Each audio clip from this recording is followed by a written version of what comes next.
अपर्णा जी, पहली बात तो हमें इससे देखना पड़ेगा मुझे कि जो इंडिया अलायंस बना था उसका ना नियत थी, ना नीति थी, ना नेतृत्व था। जब कोई ऐसा गठबंधन बढ़ता है जिसका उद्देश्य था सिर्फ मोदी जी का विरोध, उनका जो विजय रहता उसे रोकने के लिए, और इस गठबंधन ने अभी तक के मेरे हिसाब से कुल मिलाकर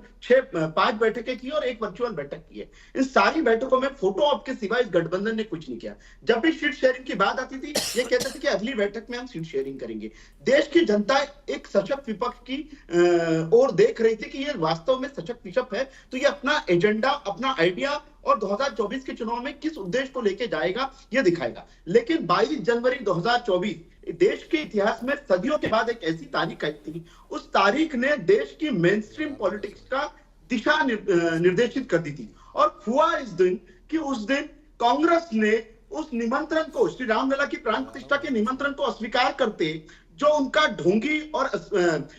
असहिष्णु और जो चेहरा था, वो सांप्रदायिकता वाला, हमेशा जो चोला ओढ़ के कांग्रेस रहती थी, सनातन विरोध था, वो देश के सामने स्पष्ट कर दिया था। अपर्णा जी, अपर्णा जी, पहली बात तो ये जो गठबंधन खड़ा हुआ था, इस गठबंधन का एक ही उद्देश्य था कि किसी भी तरह एन के प्रकार कांग्रेस की नीति थी कि गठबंधन के सहारे एक बार राहुल गांधी को फिर लॉन्च करने का प्रयत्न किया जाए, क्योंकि गांधी परिवार के अस्तित्व के लिए यह गठबंधन बनाया गया था। और हुआ यही कि जब आप एक ऐसे नेता को एस्टेब्लिश करने का बार बार प्रयत्न करते हो जिसका कोई जनाधार नहीं है, ठीक कि पहले टीएमसी नेता, मुझे लगता है ममता दीदी का वो बयान याद कर ले, जो ममता दीदी ने कहा कि बंगाल में सिर्फ टीएमसी लड़ेगी, कांग्रेस के साथ कोई गठबंधन नहीं है। तो फिर टीएमसी बंगाल के बाहर कहां है और कहां इंडिया अलायंस की पार्टनर बनेगी। रही दूसरी बात, तो